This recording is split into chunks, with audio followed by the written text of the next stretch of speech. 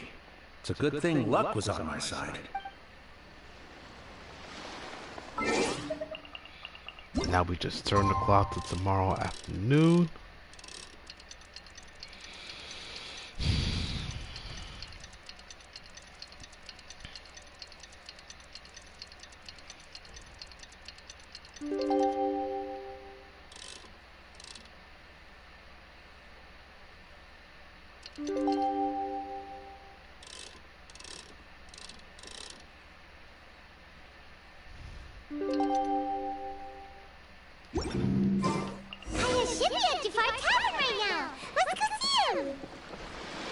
We probably don't have much time anyways. Oh yeah, we do. I'm bugging.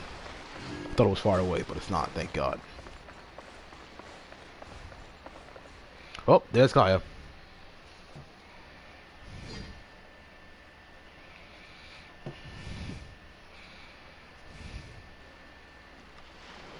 I'll have something I haven't tried yet, boss.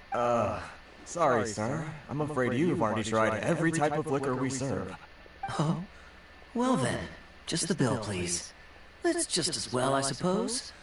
I do have other matters to attend to. Kaeya'a, you're really here! Paimon half thought you were playing some sort of prank on us. This Archon quest felt short but really good. Huh. Interesting. No spoilers, please, though. Just saying. Hey, Paimon, traveler. Looks like the gods smile upon me after all. And come now, I wouldn't joke about wanting to see my good friends. Wait a second. You must be here on official business, right? What do you think you're doing spending every afternoon drinking at the tavern? You itching for a lecture from Jean? Not at all. The acting Grand Master positively terrifies me. Why would I ever do anything that might displease her? The truth is, I'm in Sumeru to learn about the alcohol industry here. So despite how it might look, I'm actually at Jafar Tavern for strictly business purposes.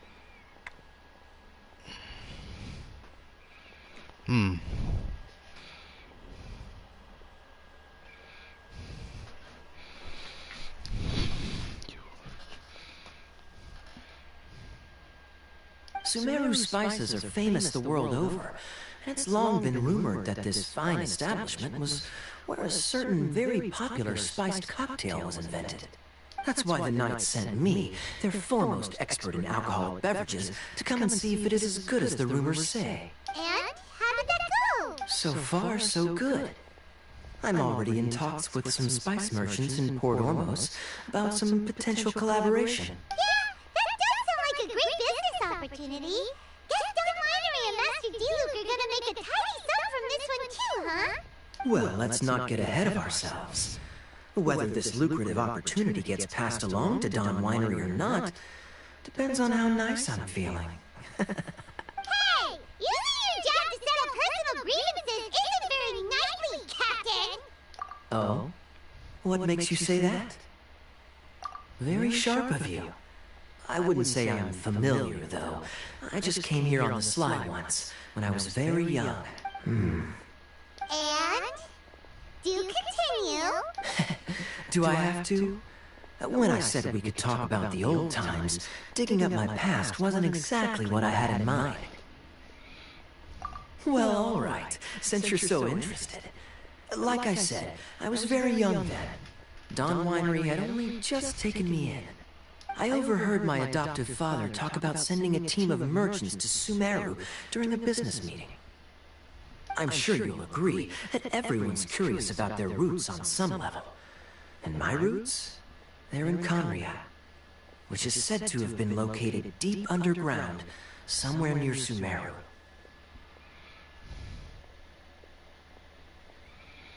So he knows he's from Khanerian, but he doesn't know what his mission is.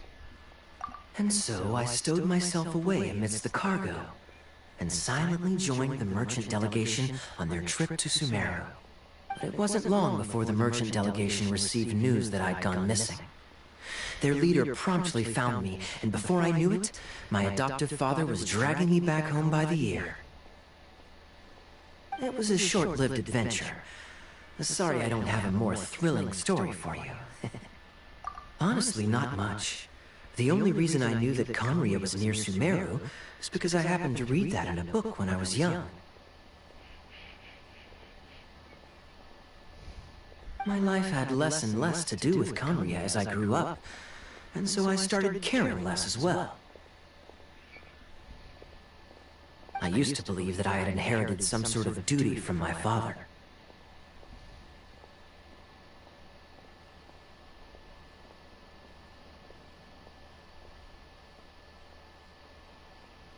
But then I began to wonder. Maybe my father left me in the peaceful land of Mondstadt for no other reason than simply to give me a happier life.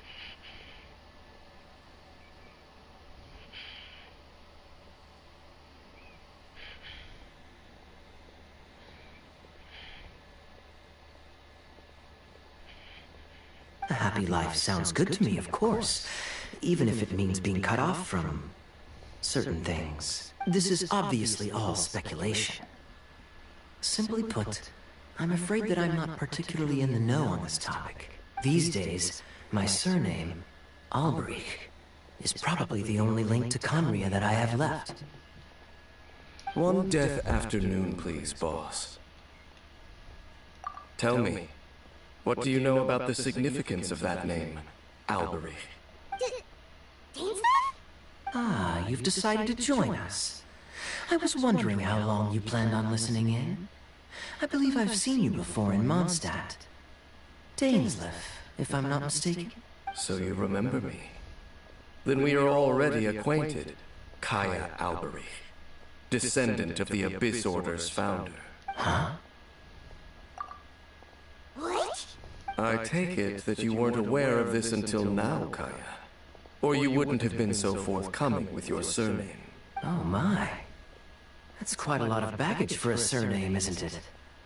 Though I must say, it does confirm an old suspicion of mine. I suppose that was why my father left me in Mondstadt after all. I'm surprised that you take me at my word without the faintest hint of skepticism. Well, perhaps what you told me just happens to answer some questions I carry in my memories. And in any case, I recognize your eyes. You're a pure-blood Khanerian, aren't you? Very clever. Forgive me for being direct, but I sincerely hope this new knowledge doesn't change anything.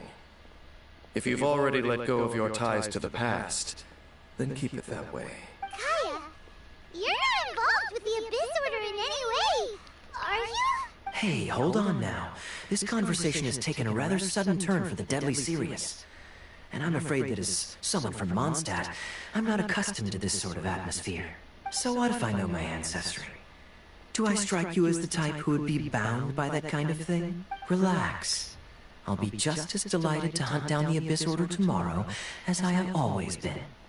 Either way, looks like we're out of time. I've got a spice merchant to meet in a minute, so I'll leave the three of you to carry on the conversation without me. Well, alright then. You go do your thing, Kaeya'a. See you around. And Dainsleif, no need to listen in from the sidelines next time we meet. Let me buy you a drink. You don't really trust him, do you, Dane? You're both from Khanerian, but you get on like oil and water. The fact is, I still do not know him well. It would be meaningless for me to jump to conclusions. But can a person truly be unaffected by their ancestry? This remains to be seen. Well, I suspect that they call your sister their princess, precisely because there is a succession of sorts. Oh, so if she was the founder, she'd be the queen, right? I mean to investigate the Loom of Fate.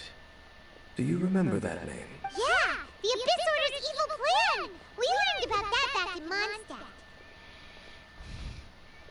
Not new. Not exactly. My memories suffer from erosion. But while I was recovering my health recently, I suddenly remembered something. Your sister. She mentioned the Loom of Fate back when we traveled together.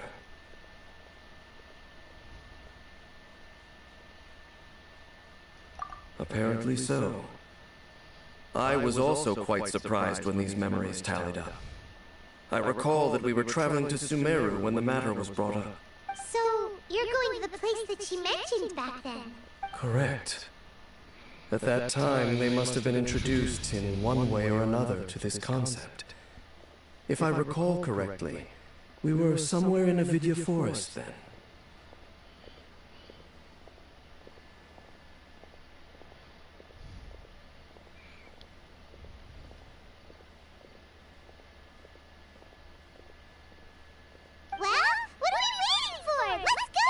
Maybe we'll discover some secret that's lain hidden for hundreds of years! No. Now is not the time. No, it's just, I'm still waiting for my drink. Seriously? That was the perfect fake out.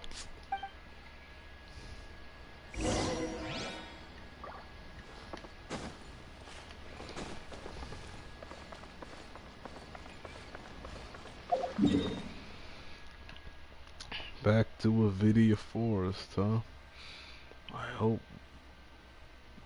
I think we might run into Khanerian and call it. I really don't know. But we just saw them when we did Farazan's hangout quest yesterday. I wasn't streaming that because, you know, multiple endings and whatnot. Would have been difficult to stream it. But this is not difficult to stream whatsoever. So far, it doesn't even seem short. So far, this doesn't seem short by any stretch of the imagination. It seems like something that's going to take at least an hour to get done. But that's what we're here for, ladies and gentlemen. Doing all the important mission stuff in this one stream. I'm not going to be streaming the Windbloom Festival that's happening tomorrow because that's I don't want to have to, like, I tried. So, for the Lantern Rite, I waited until the day was over to stream it, and then stream the start to finish, but I can't really do that for the Windbloom Festival because it's kind of lengthy, and I want to get all the primals as possible without having to like do some stuff. Like it was pretty time consuming having to wait that long to stream. Quit following me. I want to give you guys more content on a more consistent basis, basically. So that's why I'm not streaming the Windbloom Festival, guys. Sorry. Wait. This place, it's familiar. What about it? It looks pretty normal to Paimon.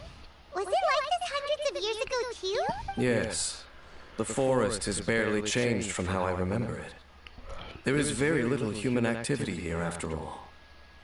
Oh, one thing we also know about Traveling Sibling is that they met the R&R before we did, and they more or less told them about us coming to Sumeru. Let's search the area and see what we can find.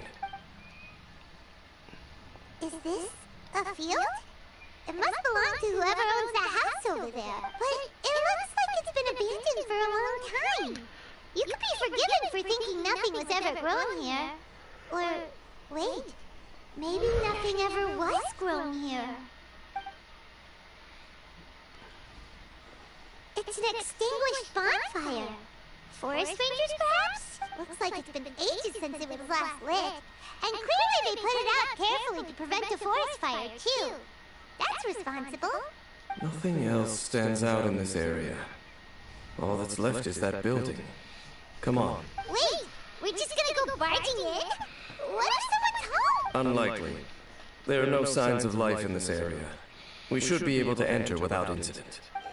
If you say so. Well, you lead the way then, Dane. About to commit a breaking and entering. That's what we're doing, ladies and gentlemen. Breaking and entering. So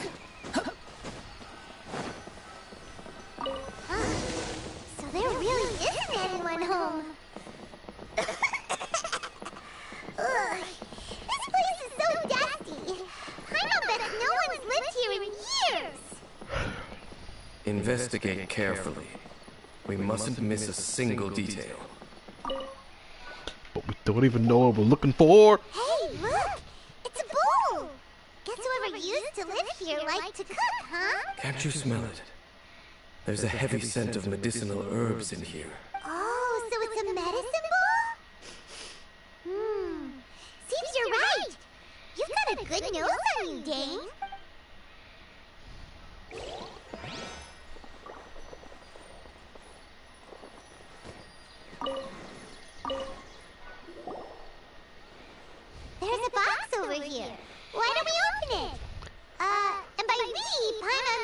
you.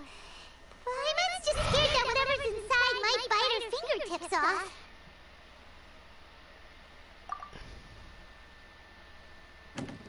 Huh? This is a mirror. Is this the same mirror that was dropped during the Samsara incident? It's broken too. Was this a makeup box? That's kinda disappointing. Paimon was hoping we'd uncover some super big secret, especially after Dane talked this place up.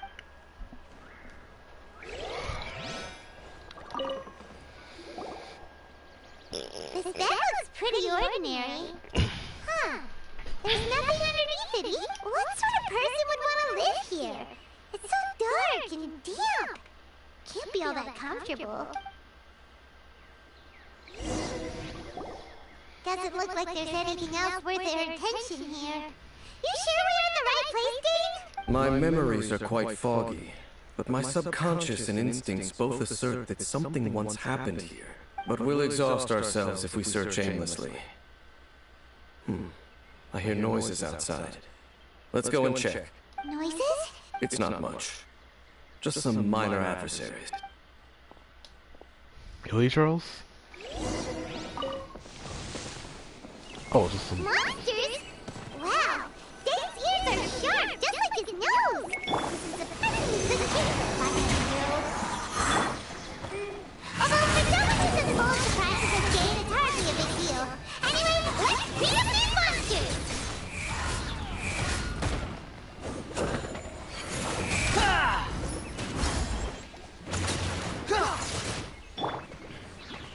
Teamwork is Hey-ya!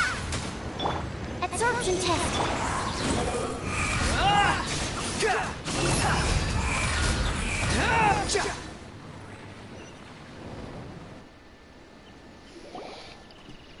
I doubt that the appearance of those monsters was wholly random. There must be something nearby that attracted them. A ley line anomaly, perhaps. But it seems to be more than that. Okay. I'll go slightly further out to investigate any issues with the nearby ley lines. I might be a while. You should wait for me here. What? You're going alone? You better not be trying to keep some secret from us.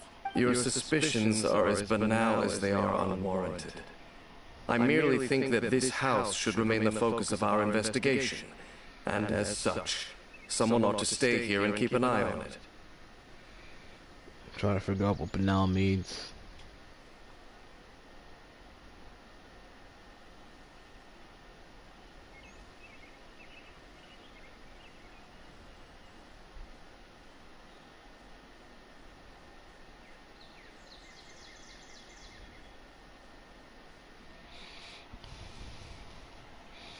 Not to mention that if even forest rangers are capable of investigating ley lines, I will be more than able to handle it alone. Fair enough. Good thing there's a fireplace over there. Let's make ourselves something to eat. All this running around has made Paimon real hungry. What doesn't make you hungry, Paimon?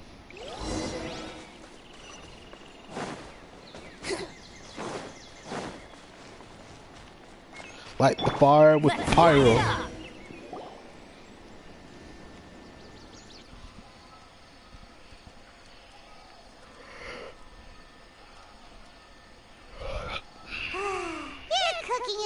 Good as ever. Even if there was no other reason, the food alone would be enough for Paimon to stick with you. Changing the subject, Dane's taking forever. He said that there might be an issue with the nearby ley lines. How bad do you think it could be?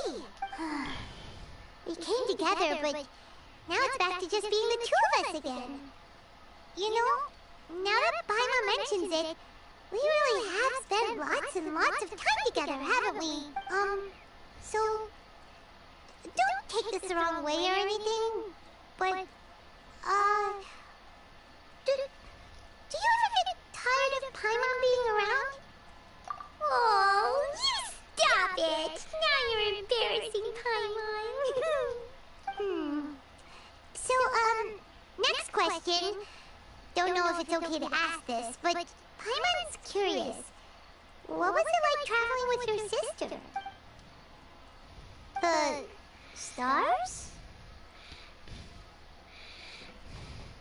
Wow.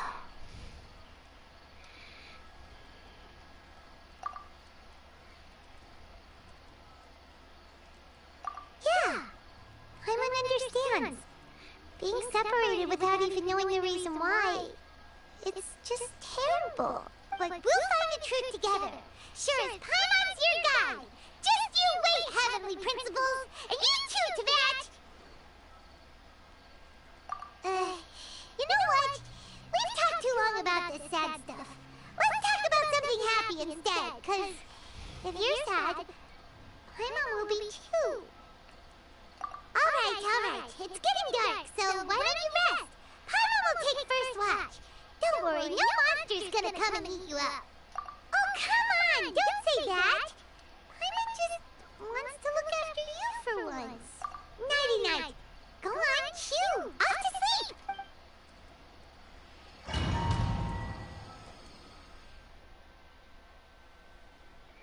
Memories of your sibling fill your mind as you fall soundly asleep. We about to get some flashbacks of the two of them hanging out or something like that? Maybe, I don't know.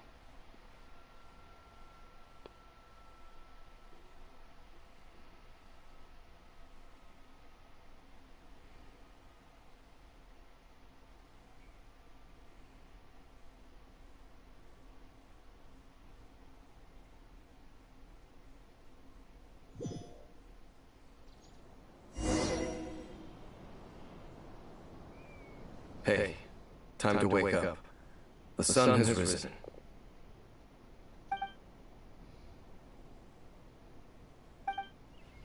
What a deep sleeper. You do know that we need to... Tear stains. You dreamed of your sibling last night, didn't you? All right.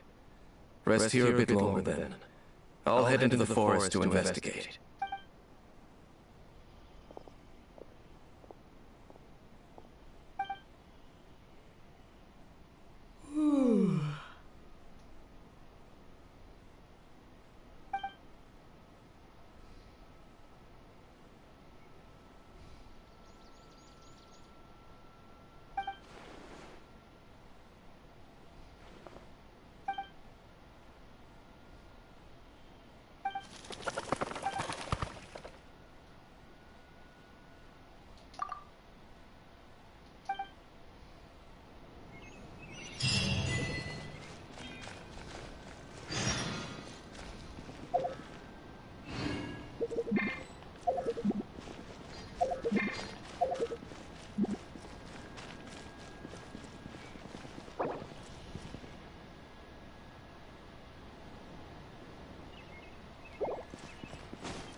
Oh, this is a special story mode, so I can't even check the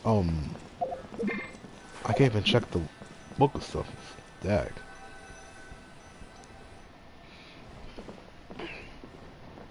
Halt! What do you think you're doing? This place is not whatever you think it is. Nor should you be poking your nose into my business. Begone! Your travel companion?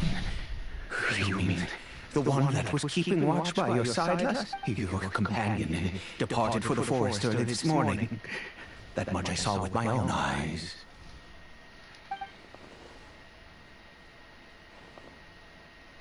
What business is that of yours, All you need to know is that I claimed this place first, and what I do here is none of your concern. Do I make myself quite clear? Leave. Well, what are you waiting for? If you must, I've been observing you, and you don't look like a forest ranger, nor someone from the academia. Still, I'm warning you, no funny business. Okay, fine, whatever. Just move aside. I'm heading in. You... Oh, go on then. Have it your way. I knew I wasn't going to be able to hide this anyway. Just come in. But no overreacting to anything you see in here, okay? You understand me? Come on, then. Yeah, that guy's clearly from the Abyss Order. I can tell by his outfit and the way he's acting.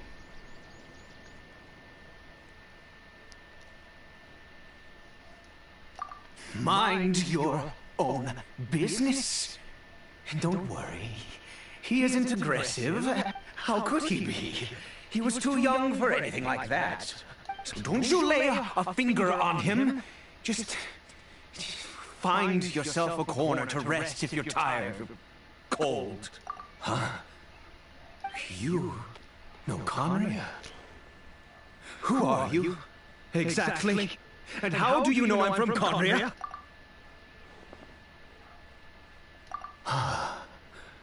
Do you worship a god, traveler?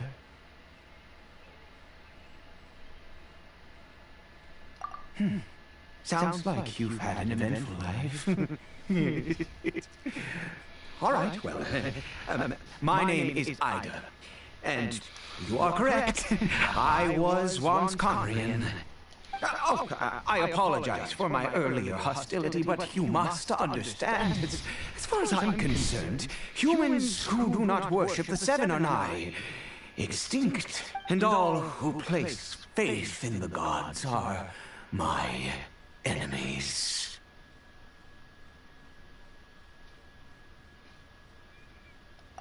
That may be. But the fact is that chances to talk to people like yourself have been few and far between since the cataclysm. This wretched curse of immortality. Who knows how long I must continue to suffer like this? The curse. It was a little gift given to the people of Khanerian by those vile gods. We lost our home, our loved ones, everything. The agony of the cataclysm itself was already too much to bear, but then came the curse, robbing us any chance of release. All we can do is watch helplessly as our souls erode and our bodies decay.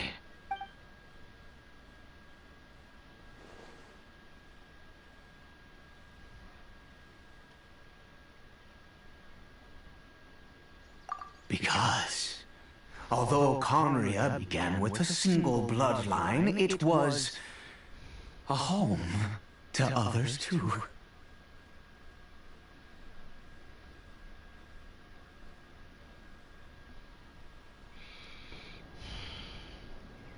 Any who forsook their gods and came to Khanerian were welcomed as our fellow citizens.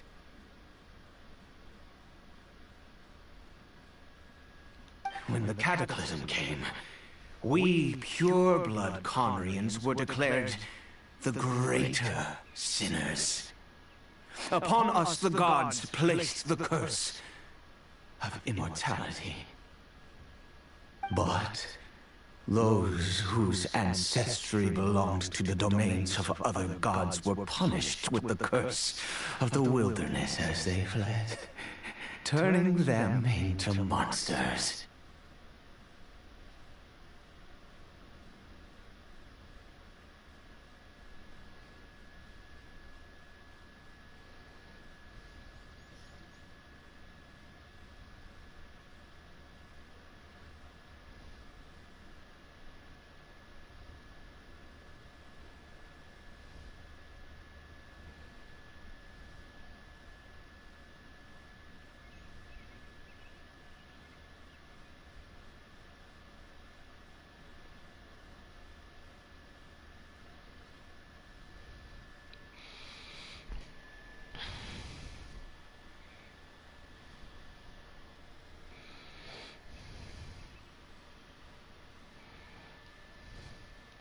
He is Caribert, My illegitimate son.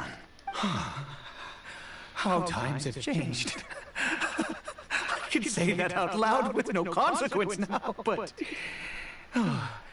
it was once a matter of unspeakable shame.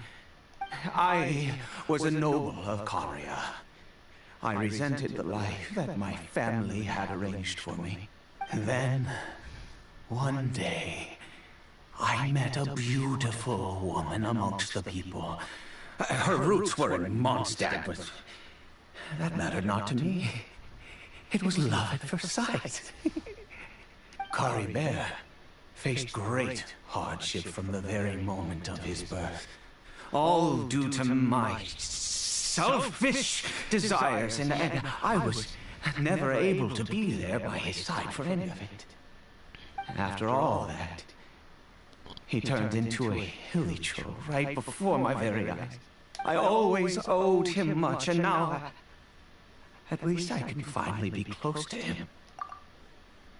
She was. We were separated. I do not wish to dwell on it. It could be worse. I suffer the pain of loss because I once had everything I could wish for. And now that I have lost almost everything, the little that remains I see with new clarity. If nothing else, at least I still have Caribert. Yes, that reminds me. I only returned here to check on Caribert, but I do have other things I wish to do. You may come with me, if you're so inclined. Audio man.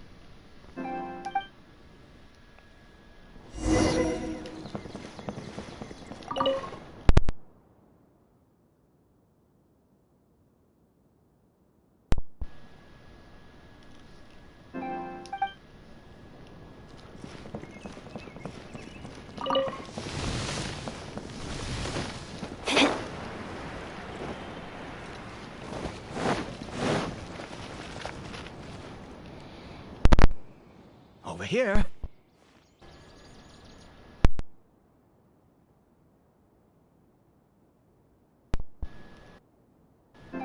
I'm sure you're wondering why I brought Caribert here to Sumeru.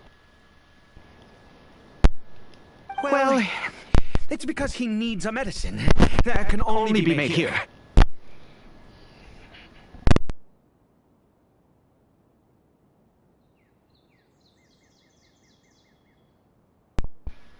One which will help him to recover his clarity of mind. When we were in the chasm, when we were in the chasm, Dane said the curse could not be undone. Is recovery really possible? I do not hope to break the curse. I am well aware of my powerlessness against the punishment of the gods. But it is said that this medicine is imbued with the power of Sumeru's god of wisdom and can awaken the mind from a state of deep stupor. It has been used in the past to treat cases of mania.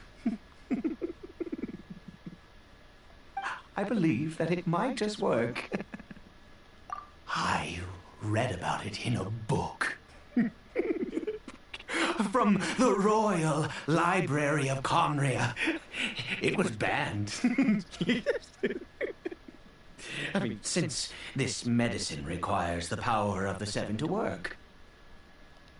In my youth, I disliked the life of nobility and craved excitement. I was leafing through some forbidden text and happened upon it.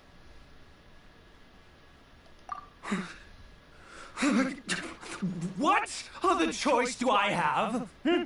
What exactly would you have me do? The gods have already punished us. What does one more sin matter now? Never mind. As long as you understand. I'm sorry. I struggle to take control of my mood sometimes. Perhaps a consequence of having lived too long. As it happens, I am in dire need of some help to make this medicine. My hands don't have the dexterity they once did. I fear they may be decaying from within. Oh, thanks to this curse of immortality. Okay. To start with, take this ingredient. A red Rukadavata mushroom? Also, do you have any, of Sumeru's regional specialties on hand? I believe they're called Kalpalata lotuses and Sumeru roses. Oh, wonderful! In that case, we have everything we need. This is the method for making the medicine. You just need to follow the steps.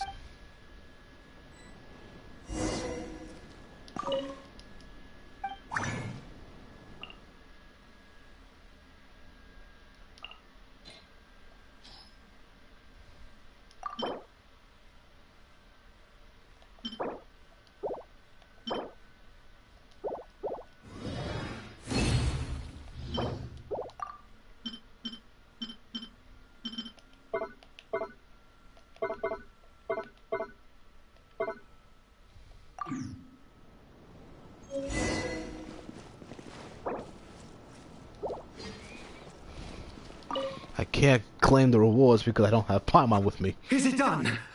Oh, splendid! Let me see!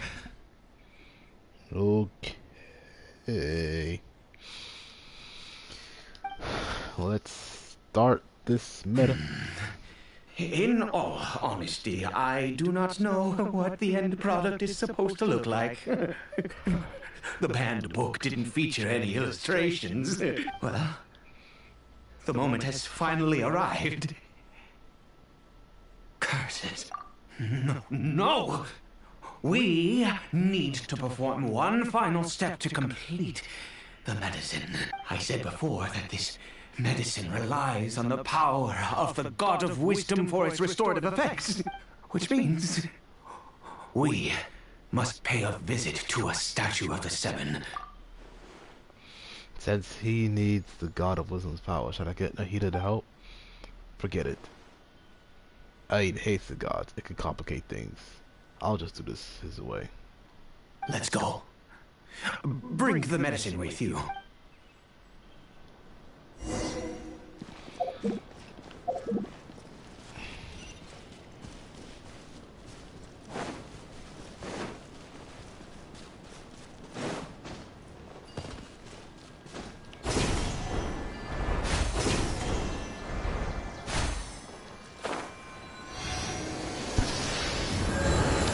I do hope we get Paimon back soon. Look at this statue. How can I bow before this thing? God of Wisdom! Look at me! I will utter no prayer, nor will I sing your praises. You and your kind destroyed my home, wrought unfathomable suffering on my compatriots, yet here I stand before you. You cannot mock me more than fate itself already has. God of Wisdom, I seek not to disavow myself of the sinful blood that flows through my veins. I wish only to beseech you to have pity upon a young and unfortunate soul, my son, Caribert. He was turned into a monster before he had the chance to witness anything beautiful in this world. This is no fate for a child. If everything the gods have done was in order to have the impious people of Khanerian bow their heads, then I bow to you now. I have given up all I ever stood for. All I ask is for a tiny miracle. For Caribert to see this world once more. Please, God! I may not know the whole truth behind the cataclysm, but the people of Khanerian have truly suffered. Why could Khanerian and the Seven not coexist in peace? I have made quite enough of a fool of myself for one day.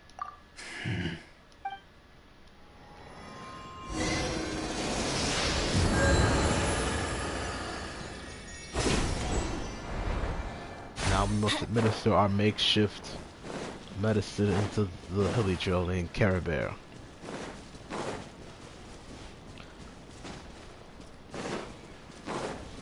Adventure time!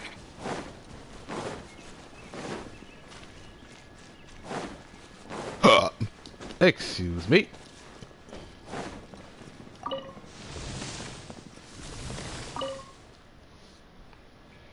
Caribert?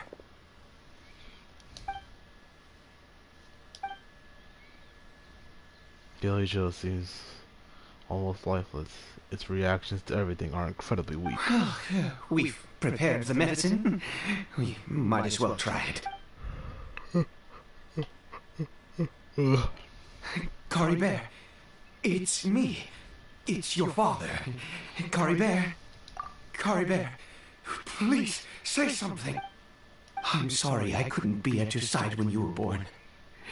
And that I failed to reach you and Mama in time when you both were suffering. But I'm here now. Papa's been by your side all these years.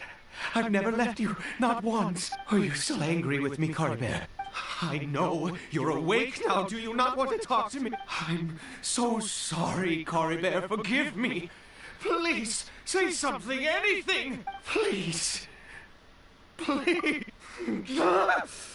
Oh, gods above! What more do you want from me? You took everything from here, and I still bowed to you. I'd give you my very life if only you cared to take it. But you won't even let me die. I knew it. I should never have trusted anything that had to do with the gods. I was just deluding myself. The gods of this world have never stood with humanity, not even for a moment. Other reasons. What do you mean? Huh. You really think so? Give up? No, never. And yes, you're right. I cannot let myself wallow in despair, even if I must stay here with him for 50 years, 100. What difference does it make? I do. To have infinite time, yet no hope, can only be called torture. Let's go. We'll make another dose. The most crucial ingredient in this medicine is the unusual mushroom, which makes things complicated, but not impossible. I grow them in that field. The details don't matter, right?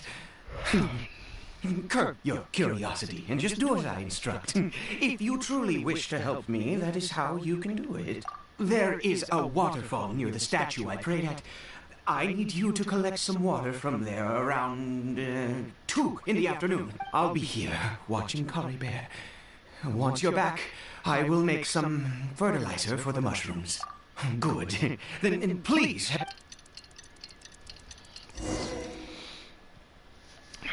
God. Please.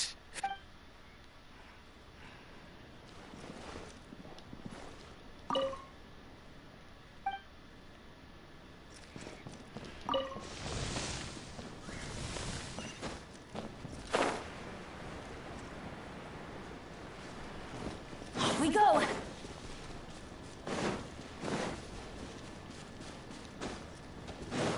Adventure time!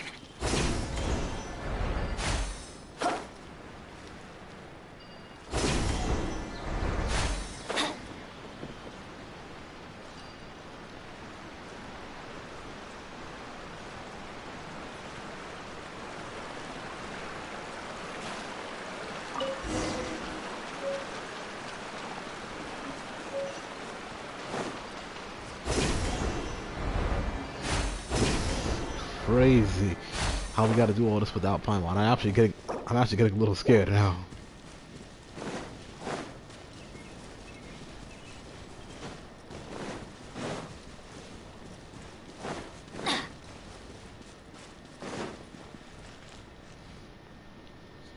Ah, you're back.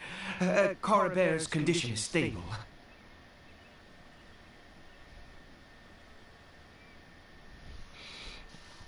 By which I mean he still isn't responding.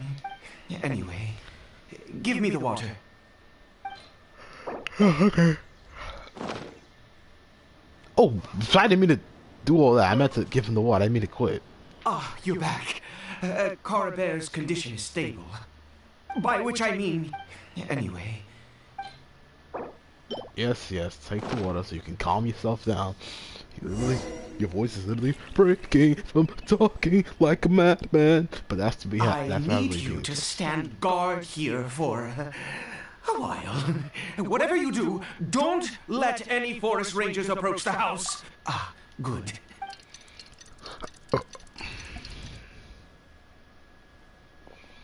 Monsters, there's so many of them. Looks like they're coming for this field. There's war in the field, somehow to attract monsters? Better fend them off.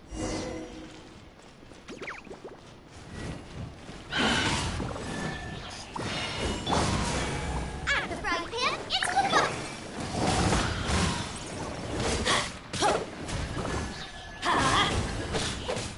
I'm going in! Swirl, Mark 2, stick, animal test, 60...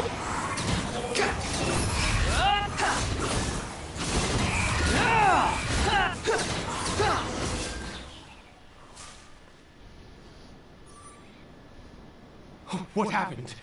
Was it monsters? Oh, thank goodness you were here. I couldn't have taken them on all by myself. I'd have to hide and wait until they were gone. Oh, yes, I've got the fertilizer. The effects can take some time to kick in, so let's get on with it.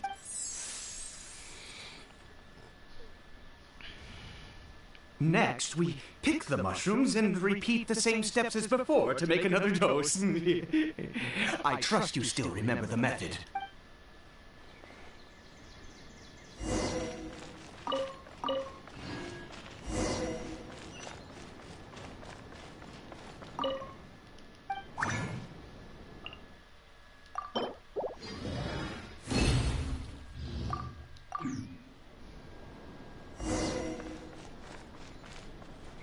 He made another dose of medicine. Oh, sorry. I just, after resting in this field for a while, my thoughts began to wander. I have been so very wary for many years. If only I could fall asleep here in this field and never wake up again. I do indeed. That's why it was just a fleeting thought. Thank you for your help once again. Now, for the final step. Back to the statue of the Seven.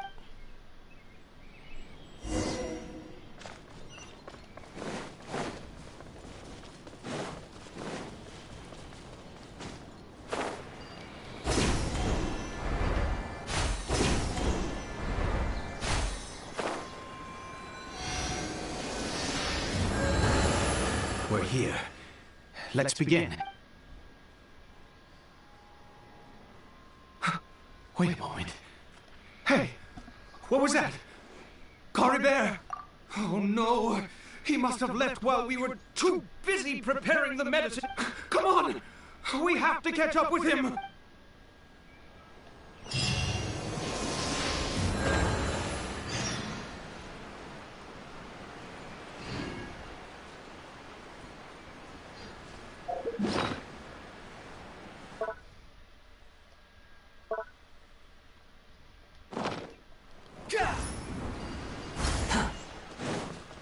How do we know that Illichil is actually Caribert? We don't.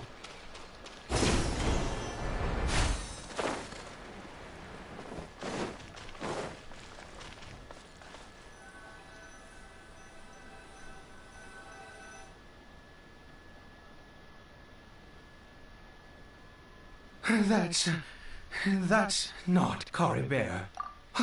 Right. Caribert's scarf was a gift I once gave to his mother. I use it now as a marker of sorts. My eyes must be going. How could I not recognize my own son? Yes. It doesn't seem interested in us in the least. It seems intent on walking in that direction. Yes. The more we know about Hilly Churls, the better.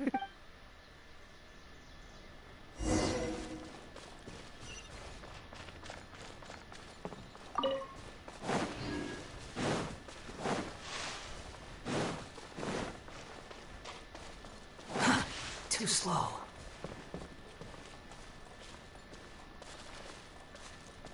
Did it go in here?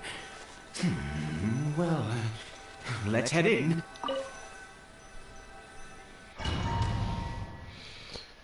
Alright, now we're gonna get to a true domain, I think.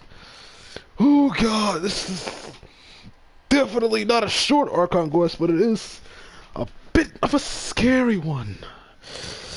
Oh gosh.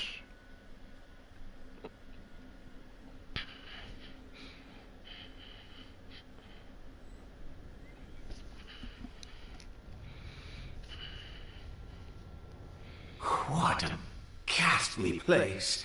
Has it always existed? I swear I've never noticed it before.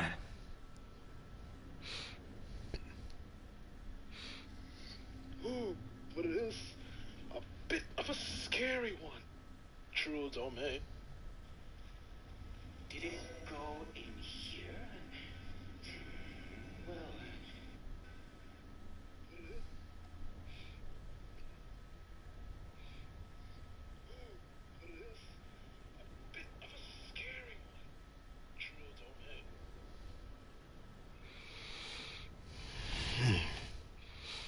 Huh.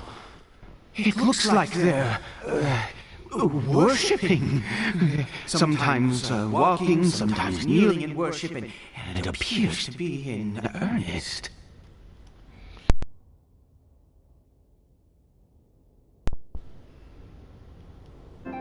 I've never seen anything like this in all my life. What in the world does this place conceal? Oh, there's only one way to find out. The air here, and this creepy sea. Familiar.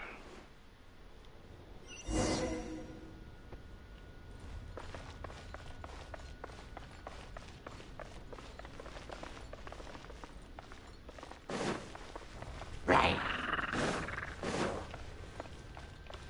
Quit following me.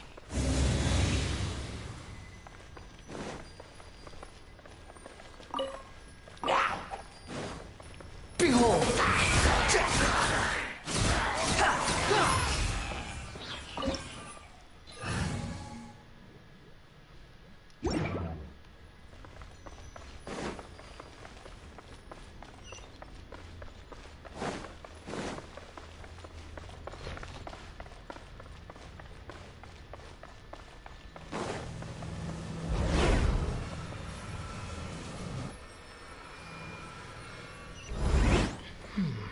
Is this a teleportation device? What energy is powering it? Well, that was the traveler talking.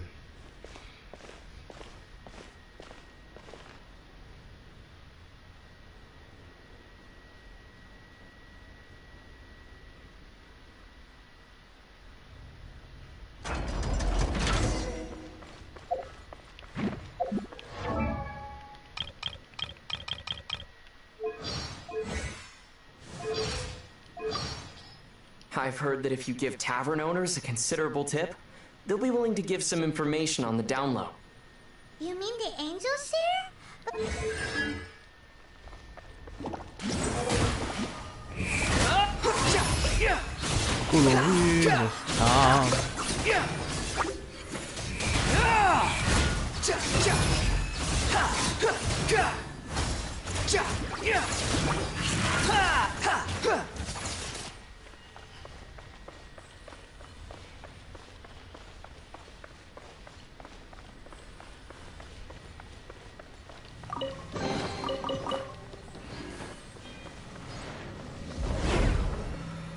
unnecessary.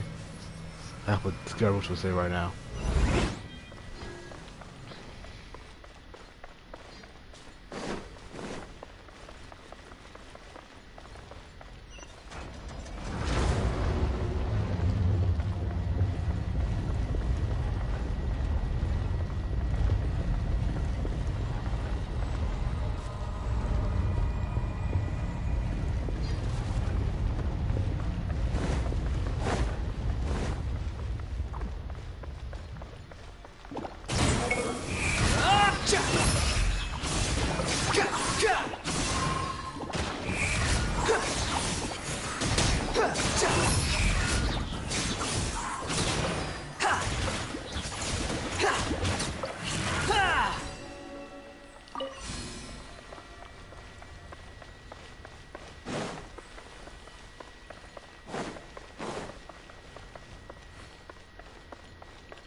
Fury.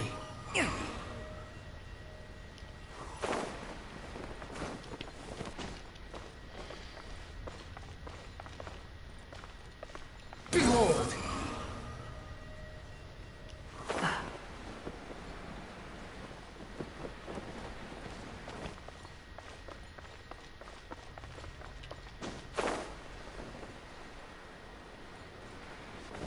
How am I supposed to get over there? Maybe I'll go this way?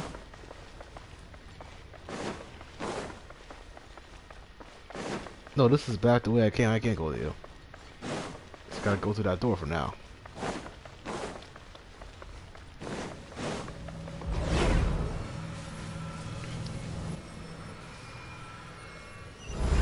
How did I get on the ceiling?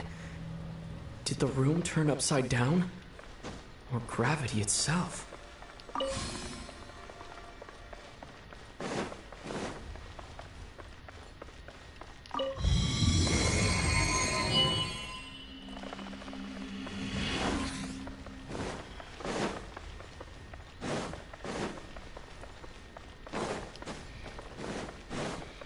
Probably shouldn't go back until I've explored everything there is to explore in these areas. It seems like I need to find a place to insert the rune.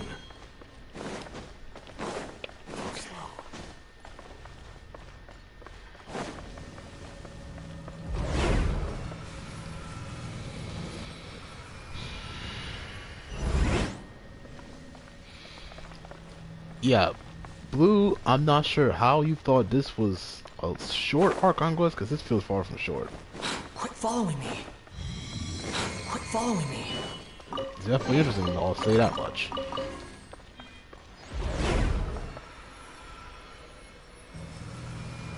And it is really good, too.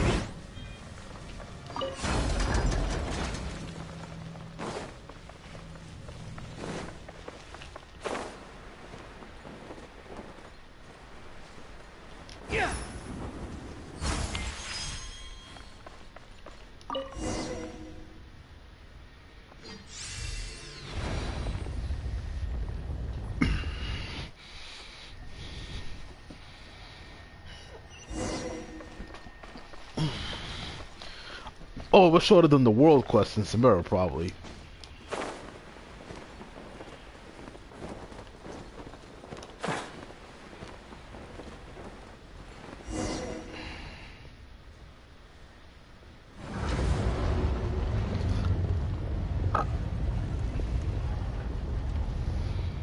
I've been streaming for about 3 hours now.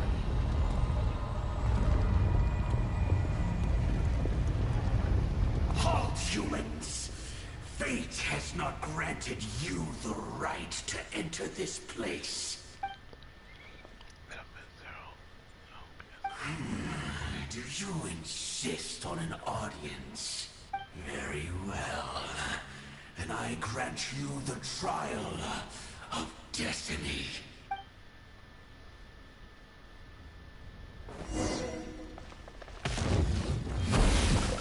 Foolish mortal!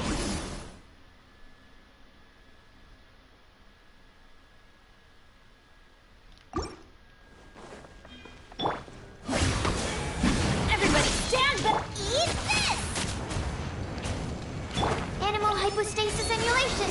Stand clear. At some...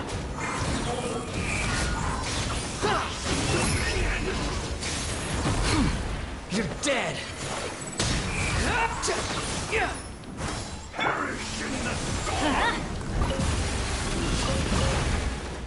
Adventure time! Hear the final prophecy. Get them! Let's light it up! Desolation!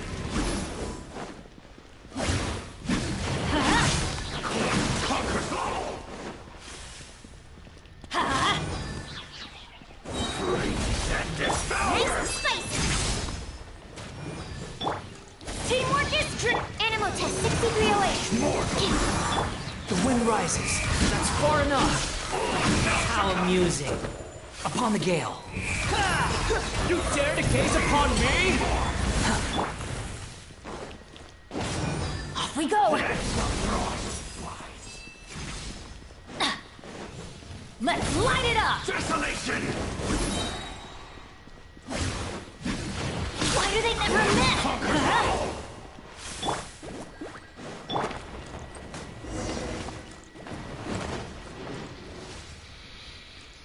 That was easy. Who was that? He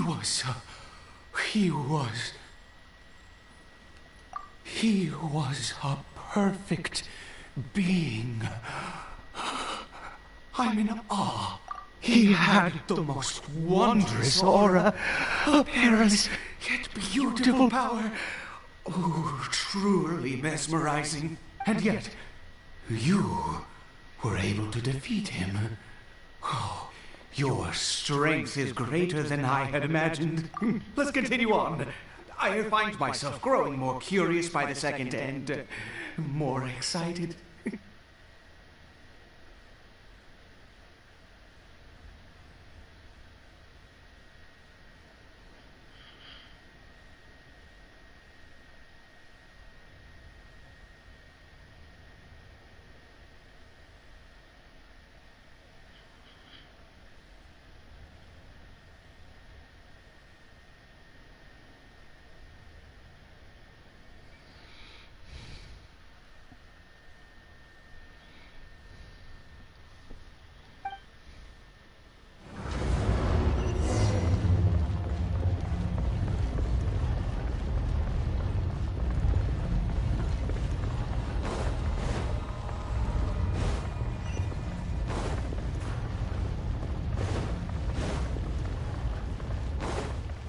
Following me.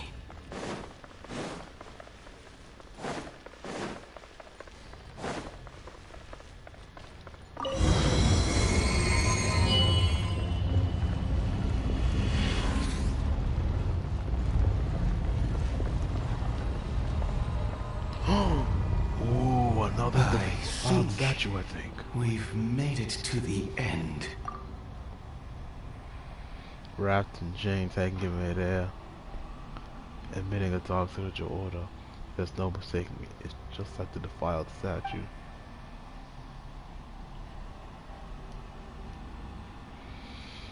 So it does have something to do with the Abyss Order.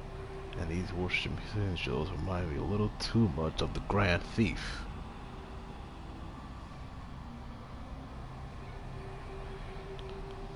For those who don't know, the Grand Thief is the leader of the Mondstadt division of the Treasure Hoarders.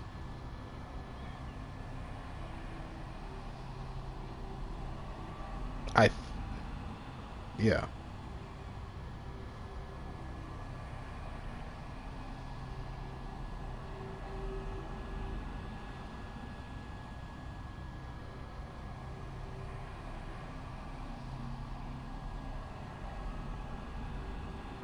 Wait, no, not well, I'm sorry. He's not the leader of the Mondstadt division of the Treasure Hoarders. He's from Leeway, actually. Well, he's from Fontaine, but he was in Leeway.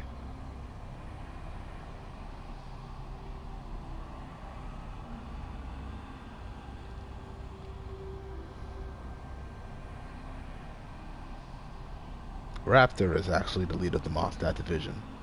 But the Grand Thief was just like one of the main guys in the Leeway division.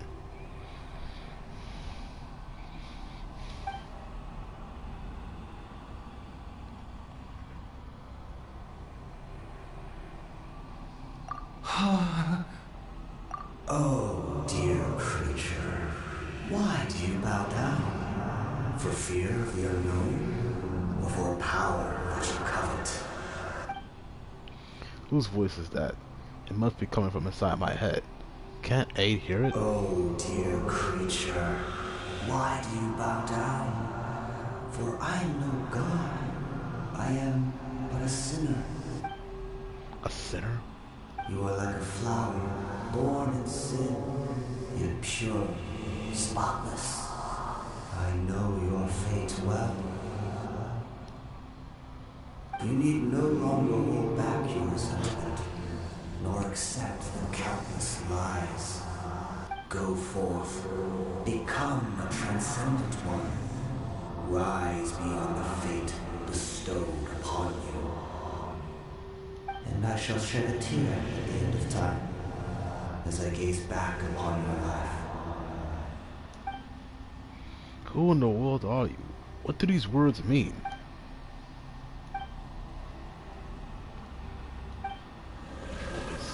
It's gone.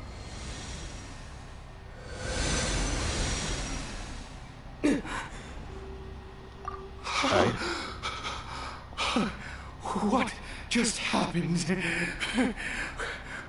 When I saw the thing, my heart was instantly at peace. I was overcome by a sense of awe or joy, perhaps. I feel good. In fact, I feel better than I did before I came in here. How peculiar. Oh, is that so? All right. As you wish.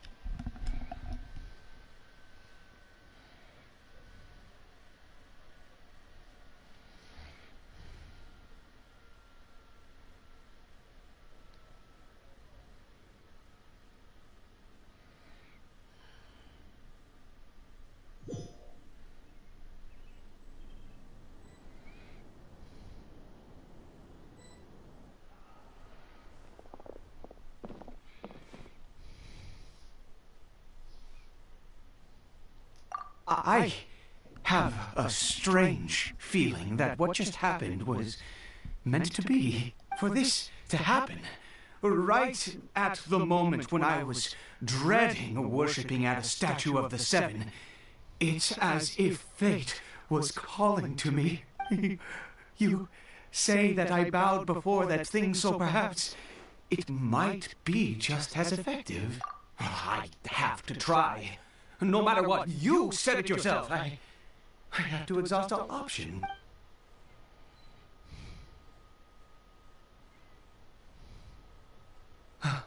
Caribert?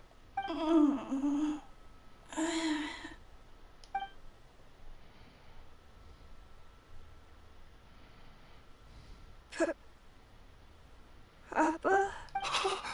Caribert? Oh, my goodness, it worked! It's a miracle! Oh, Caribert, my dear son! You see, it worked! Caribert can speak again! Where's Mama? Mama is... Caribert, look at me. Do you know who I am? Of course. Your Papa. Yes! Salvation! Sweet salvation! How do you feel, Caribert? Yes. It feels like I just woke up from a long, long sleep. I dreamed that I was hiding in a little room. I didn't dare go out the whole time, and I didn't want to either. Wait. My body! What happened to me? Is this me? Papa? What's happened to me? Don't panic, son. It's just... While you were sleeping, we we went into a fairy tale world. There's no more Khanerian here. No more home. But, do you know what that means? No more red sky. No more end of the world. In this world, you have to be a little monster, but you get to stay with Papa forever. Am I dead? No, of course not. Look, Caribert, you still have Mama's scarf on your arm. That means she's watching over you, protecting you. So how could you be dead? Really? Yes, really. You've only just woken up, and this must all be very confusing for you. Just rest here for now. Things will get better. Oh, and you have to promise me something. Never take off your mask. Understand? Whatever happens, you mustn't take it off. Okay, Papa. I won't. I promise. Father and son talk for a while. Not since that day have I been so glad as I am now. I can't believe this is really happening. I knew that placing my hope in the Seven was a waste of time. I even worshipped at one of their statues like a common fool. Never before have I humiliated myself like that. Once a murderer, always a murderer. I was naive to think that the gods who conspired against us would ever offer redemption. But the god we saw in that cave, now that was a truly mighty god. Nothing like one of the Seven. That wondrous power, it was truly enchanting. Surely that must have been the reason I bowed down.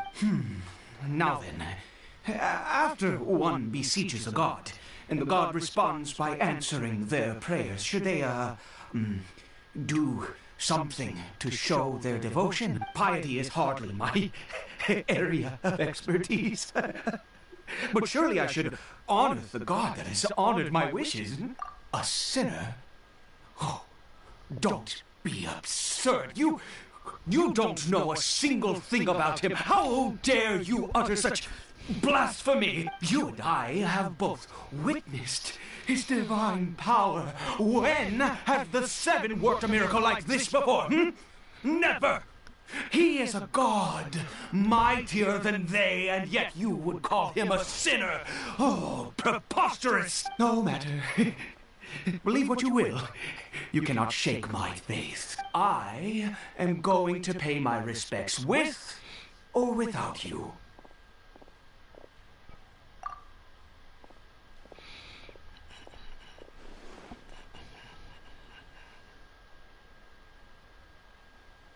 This religious fervor thing else, I agree. I guess I better catch up with them anyway. They're monsters everywhere. I can't let them stand by and fall into their hands.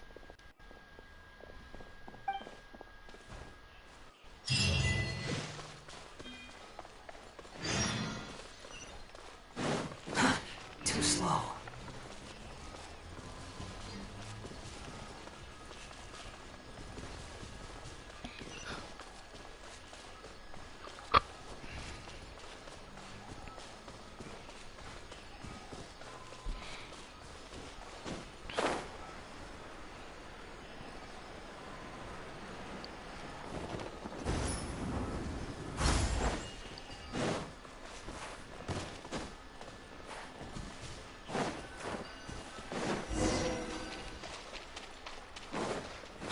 Follow me.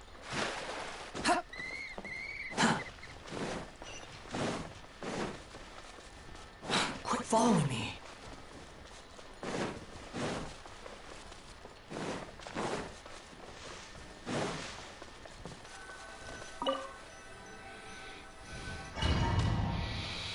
At the unknown sanctuary for more puzzles. Oh God. Ugh.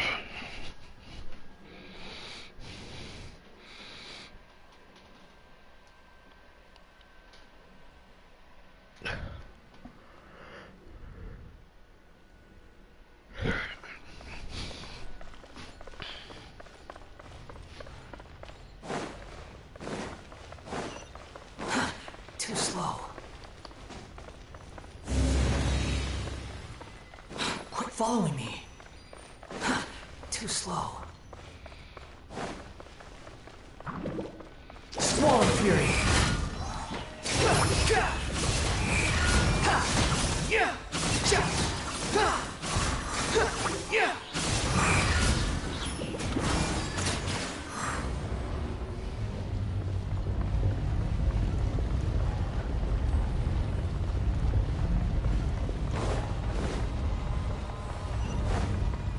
Quit following me. Quit following me.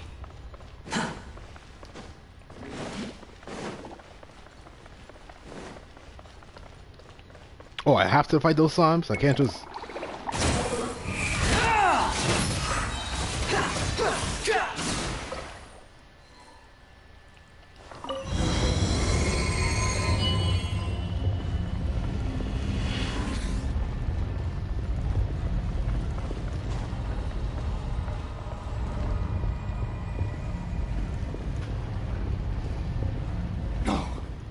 Impossible!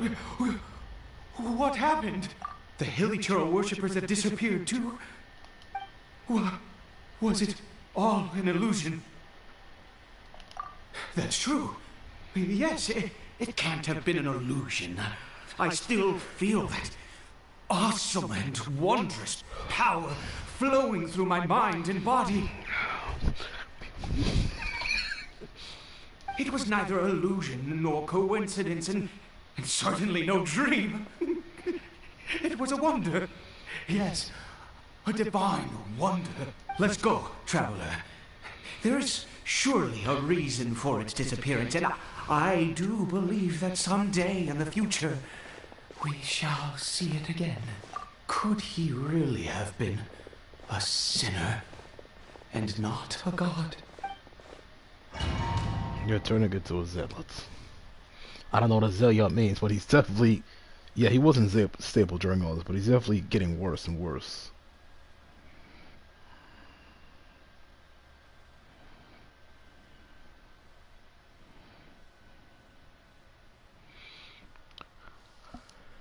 You take a... That's a small house. This quest has been going on for a long while now. I can already tell.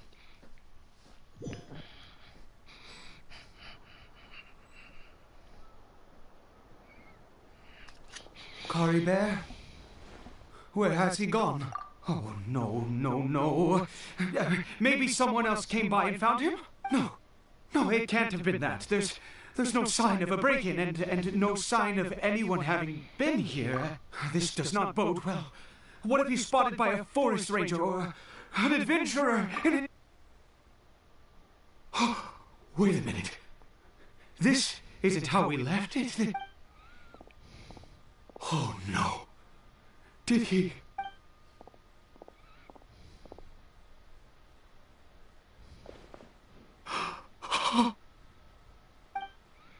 Wait, what happened? The mirror, it's broken! But hasn't that mirror been broken this whole time? He must have taken his mask off and seen what he looks like beneath it. Oh, if he'd just done as he was told! Oh, we have to find him.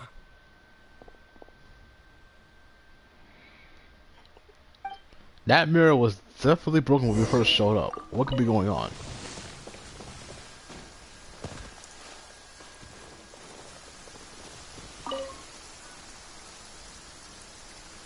It's his scarf. He dropped it. Looks like we're going the right way. Come on.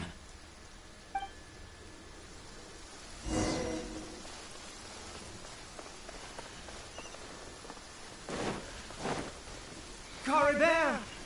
Caribert! Where are you?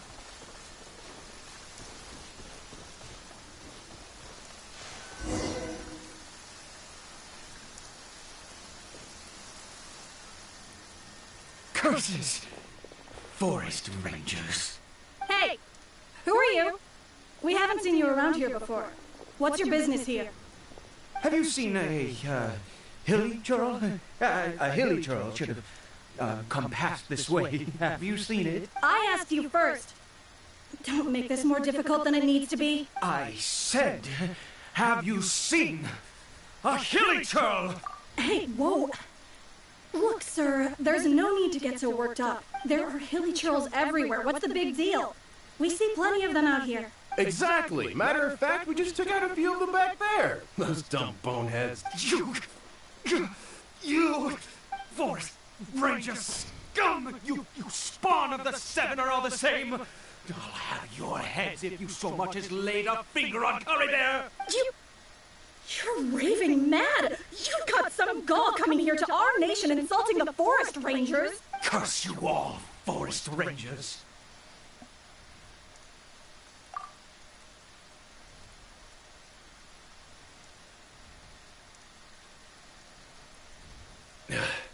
I don't get it. Why make such a huge fuss over a few hilly churls? Makes no sense. He'd only just regained his mind. How could you do this to him? So tell me, Forest Rangers, did you really spare none of them? Did you really take out every last hilly churl you saw? Jeez, you're really not gonna let this go. Fine, you weirdo. If you must know, I happened to cross paths with a solitary hilly churl when I left the team to, use the toilet.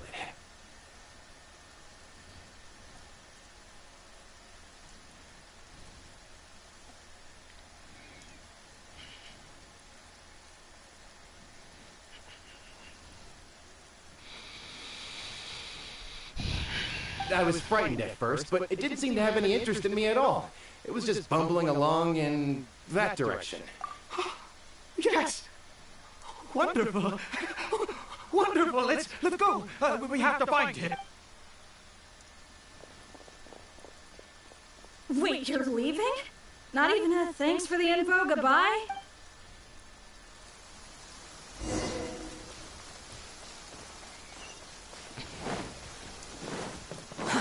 Too slow.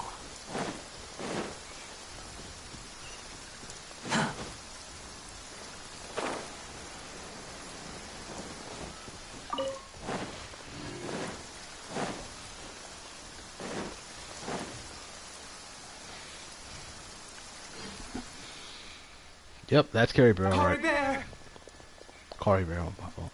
Caribert, stop! It's me! It's Papa! Whatever you saw, it was all a trick. An illusion. I told you, we're in a fairy tale world now.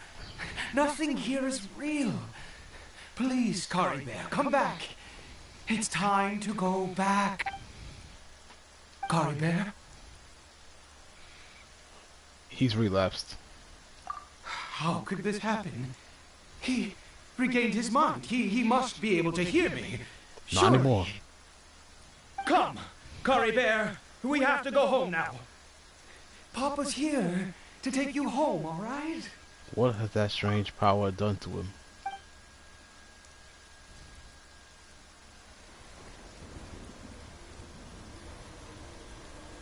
Papa. Caribert. Papa, I can't take it. Please, Caribert. It's my fault. I'm so sorry. If only I'd known. It's all too much. Papa.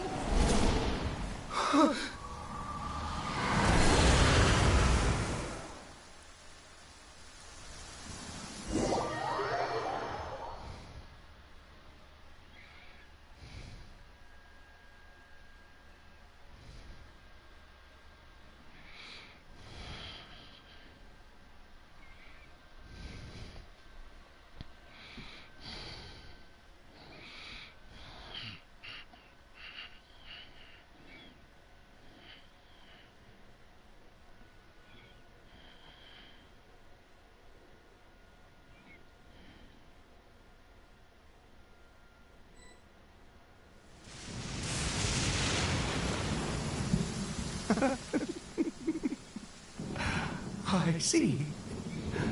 I understand now. Finally, it all makes sense.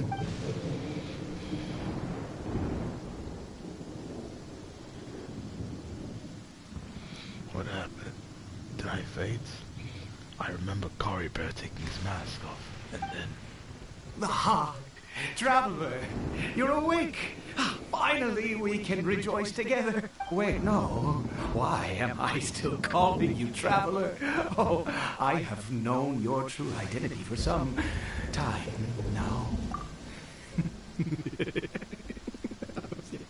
I suspected it was you from the beginning. I had to talk to you to be sure.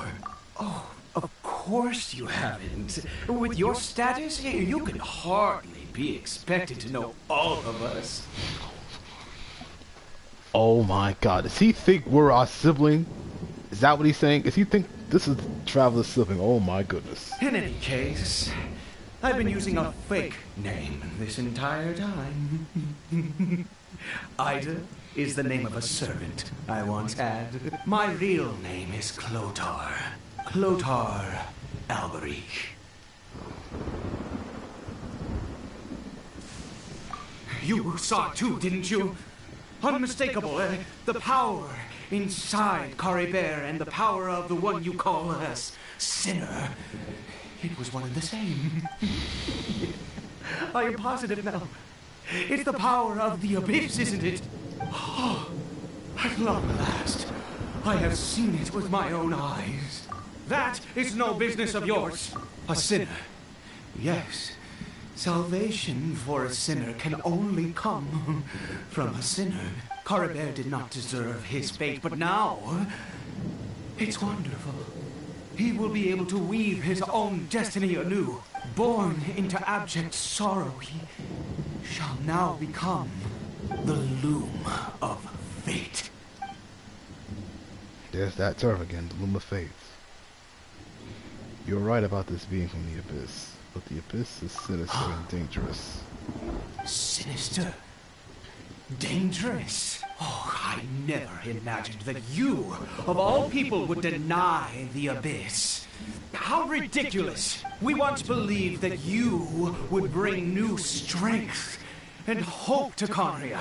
To us, you were the abyss. A wondrous mystery far beyond our imagination and comprehension. And the one who controls the abyss can control everything. We yearned for that future. We looked to you to take us there. But what did you bring us instead? Oh, Princess of Khanerian.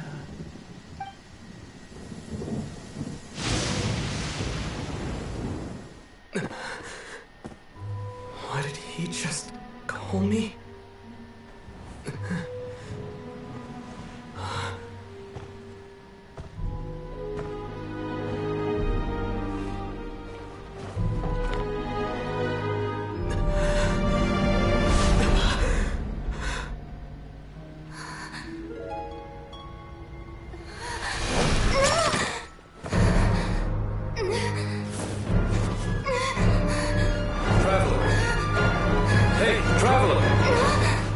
Traveler!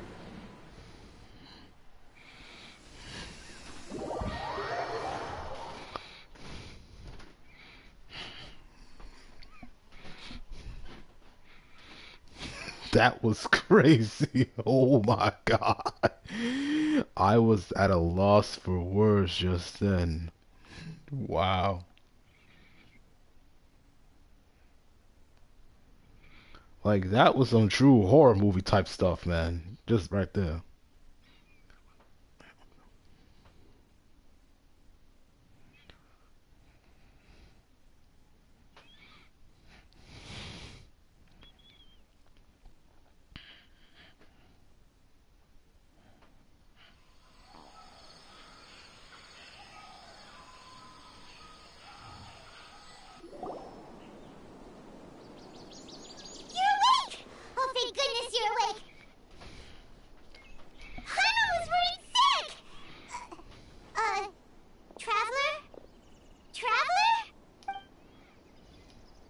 What happened while you were unconscious? I checked the ley lines nearby. It appears that the Abyss tampered with them, and they've been in turmoil ever since. Information and memories flow within the ley lines. What did you witness? You mean Clotar Alberich? There's no way he's the founder of the Abyss Order. There's no way.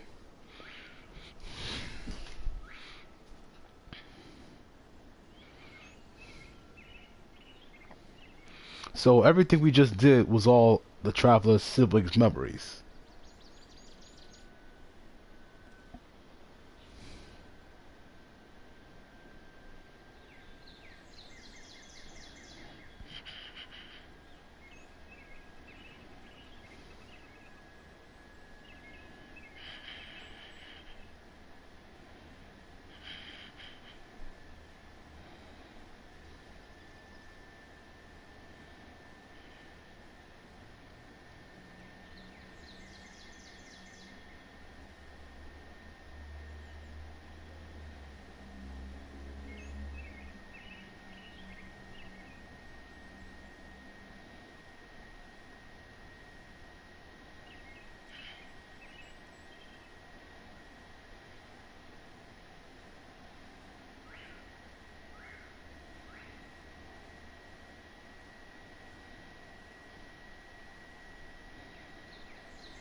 After founding the Abyss Order, his faith in the Abyss led him to do a great many things.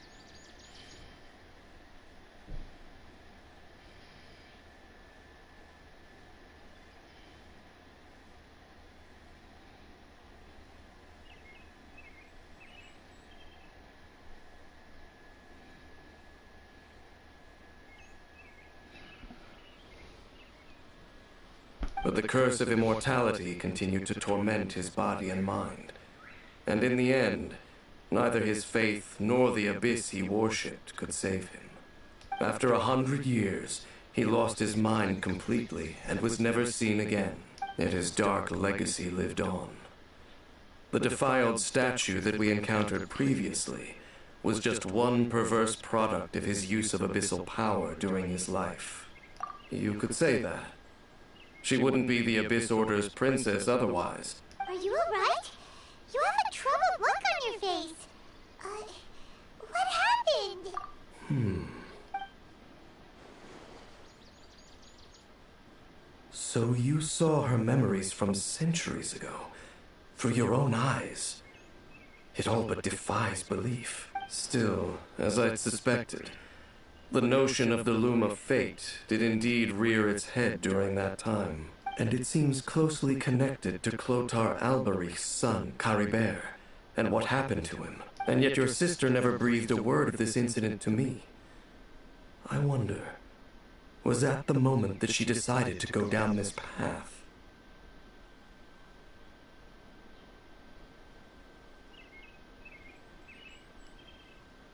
The moment she parted ways with Dainsleif was the moment she decided to lead the Abyss Order.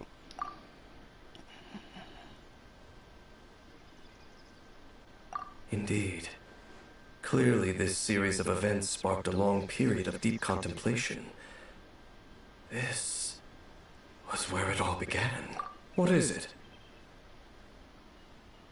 The field? What does that have to do with anything? You mean here?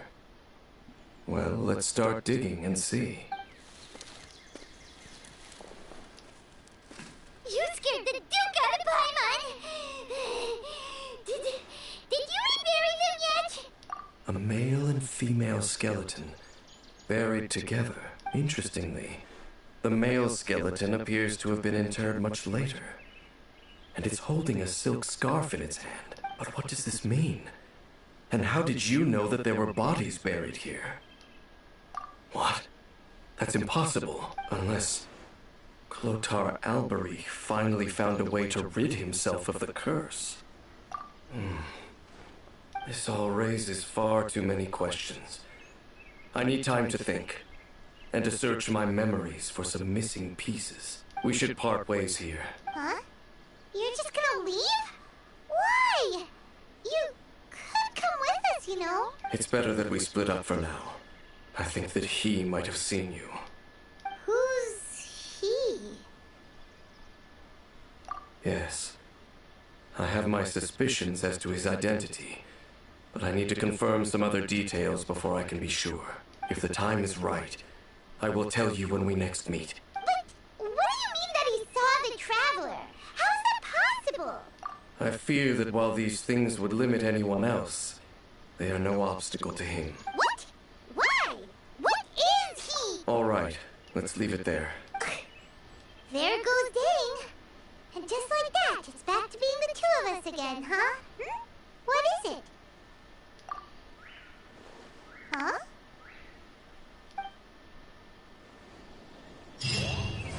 Aw, you just gave Paimon a hug. That's adorable.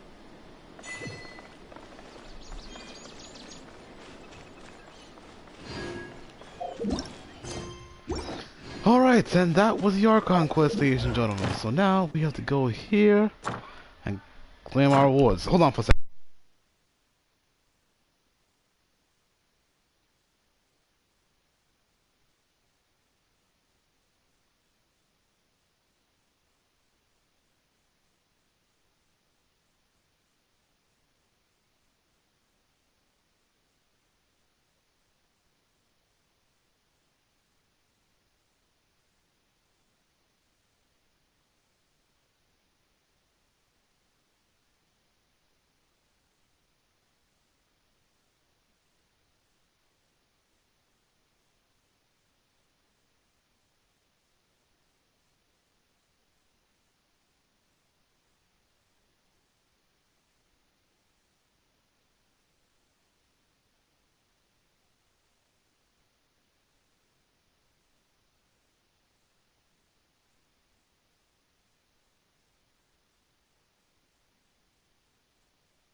And I'm back, guys, and whew, that was an explosive Archon quest. So now we know that the Traveler's sibling had actually met the founder of the Abyss, and they did everything they could to help save his son.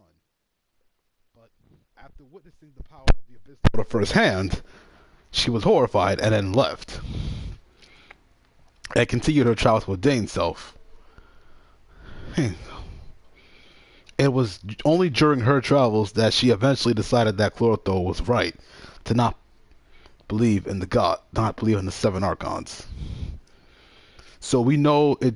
So we know it took a while for her to become the princess of the Abyss Order. It wasn't like a conscious decision. Well, it was a conscious decision, but like it wasn't a decision that was made from seeing the gods attack Khanerian. The decision was made from seeing Caribert be killed by the Abyss Order's powers and stuff like that. So now we know that there was a bit more thought put into Traveler's sibling's decision to leave the Abyss Order.